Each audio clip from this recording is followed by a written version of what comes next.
চিকু আর রুহির বাচ্চারে আজকে ওরা হ্যান্ড ফিডিংয়ের জন্য তুলে নিয়ে আসছি। ওরা এমনিতে বড় হয়ে গেছে, আর যদি দেরি করে নেই তাহলে মনে হয় না ওরা টেম হবে, এজন্য নিয়ে আসছি।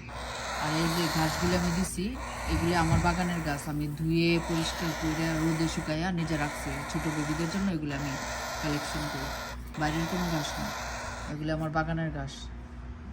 সো ময়লা টয়লা নাই, একদম পরিষ্কার করে শুকাইয়া আমি একটা বক্সে করে রাখা দিই, যাতে ছোটো বেবি টুবি হইলে আমি দিতে পারি। ছোটো বেবিগুলি চোখ ফোটার সাথে সাথেই আমার নিয়ে নেওয়ার দরকার ছিল, কিন্তু আমি একটু বিজি ছিলাম। সপ্তাহটা ঈদের সপ্তাহ ছিল, একটু বিজি আসছিলাম, এই জন্য আর সব মিলে একটু বেশি বিজি হয়ে গেছিলাম, এই জন্য আর আনা হয়নি। কিন্তু ওরা মোটামুটি বড় হয়ে গেছে, অনেক আমার মারে আঙ্গুলের মধ্যে। সো এরপরে যদি আমি আর নেই তাইলে মনে হয় না ওরা 100% টেম হবে। সো এই জন্য আমার ঘরের একদম ঘরের বাচ্চা, এই যে দেখছেন দেখছেন দেখছেন কেমনভাবে কামড় মারতে আসে। সো তারপরে আশা করি যে সে ওদেরকে আমি এই যে এই যে এই যে মাঝে মাঝেই কামড় মারতে আসতেছে সে। বাবা মার মুখ চিনে গেছে, তো এখন সে কামড় মারতে আসে।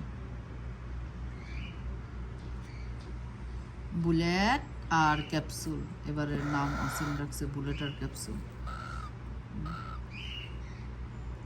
সো আমার মনে হয় একবারে 4 বার করে 4 টাইম করে তারা খাওয়াইতে হবে। আর ককাটেলের বাচ্চা একটু শব্দ করে বেশি, একদম কোরাস করে কেউ কেউ কেউ কেউ করতে থাকে, চিল্লাচিল্লি করতে থাকে। বাট ককাটেলের বাচ্চা ভদ্র হয় অনেক বেশি। সো এই যে নিয়ে আসি, মোটামুটি কালার দৌড়ে আসে পড়তেছে, এই যে মোটামুটি কালার দৌড়ে আসে পড়ছে। আজকে আমাদেরকে রিং করাই দিছি, আর এর বেশি বয়সে রিং যদি করাই তাইলে আবার এই যে পায়ে রাখবে না, এই যে রিং করাই দিচ্ছি, রিং করাই দিচ্ছি। পারফেক্ট সময় ছিল রিং, এরপরে আর করতে পারতো না।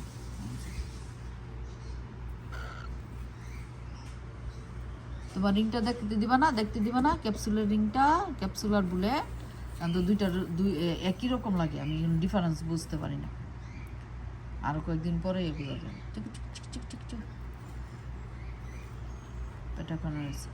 আর পরে খাওয়াবো, ওকে, আর একটু পরে খাওয়াবো তোমাদেরকে, এখন না, ওকে। তোমার রিংটা দেখতে দাও, তোমার রিংটা একটু দেখতে দাও, দেখতে দাও, দেখতে দাও। রিং পরাইতে গিয়ে আমার 2টা ঠুকুর মারছে রাগের চুলে। এই যে রিং দিছি, ওকে, দুইজনের 2 কালার দিছি যাতে আমার বুঝতে সুবিধা হয়, কারণ দেখতে একই রকম, আমি কোনো ডিফারেন্স হচ্ছে যে ওরটা এই কালার পড়ছে আর ওরটা একটু পার্পল কালার পড়ছে। ওই হ্যাঁ,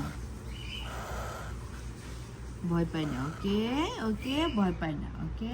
ভয় পাও, ভয় পাও, ভয় না। আমি এখন একটা ছোট একটা বক্সে রাখছি, ওরা দিন দিন যত বড় হবে তখন বক্সও আমি বড় দেবো। এখন আমি আপাতত এই ছোট বক্সে রাখছি। সো ওরা ওদের প্যারেন্টসকে খুব মিস করতেছে, প্যারেন্টসও খুব মিস করতেছে, কিন্তু কিছু করার নাই। টিম করার জন্য হইলে আমার প্যারেন্টস থেকে সরাই ফেলতেই হবে, নাহলে তো টিম হবে না। এখনই কামড় মারে, ওরে বাবাই, এখনই কামড় মারে আমার।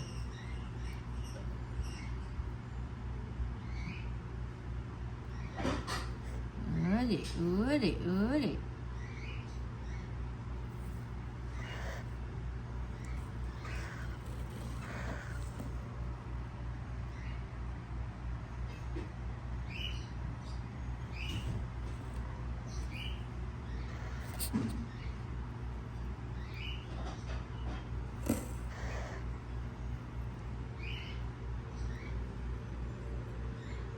এই যে খাওয়ার সময় মানে মাঝে মাঝে পাখির নোজটা বন্ধ হয়ে যায়, তখন নাকি খুব অসুবিধা হয়। এই জন্য আমি একটু সাবধানেই থাকি খাওয়ার সময়, যাতে পাখির নোজে গিয়া খাবারটা না ঢুকে থাকে, এই দিক দিয়ে নাকি খেয়াল রাখতে হয়। আমি ব্যাটের কাছে গেছিলাম, ওই ব্যাট আমার বোঝায় বলছে যাতে এই পাখির নোজটা বন্ধ না হয়। ইয়াস বেবি, ইয়াস। আর খাবার এখন থেকে অনেক পাতলা দিব, পাতলা খাবার আস্তে আস্তে গাঢ় করব, যাতে হজমের সমস্যা না হয়। না আল্লাহ ভরসা। ছোটো পাখি পাইলা তোলা অনেক কষ্টের, রিক্সও থাকে বেশি, খাবার পেট ফুল্লা রিক্স থাকে বেশি। ওদের সবচেয়ে বেশি সমস্যা হয় এই যে পেটের সমস্যাটা, হজমের সমস্যাটা। আল্লাহ ভরসা, খাবার পাতলা দিয়া আনতেছি।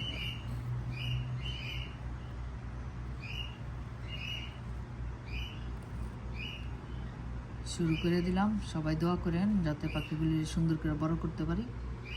আপনার কার কি পাখি আছে জানায়েন। সামারে তো সবার পাখি ইয়া পড়তেছে, আমাদের এখানেও এখন গরমের সময় পাখি বাচ্চা দেয়, পাখি বেবি হয় বেশি।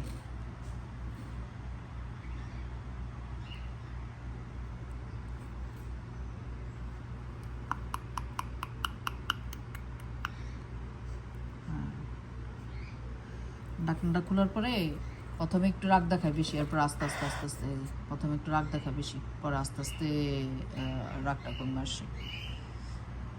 কারণ এতদিন তো শুধু মারে দেখছে, আমিও মাঝে মাঝে একটু একটু খাওয়াইছি, বাট তো প্যারেন্টস চিনে বেশি।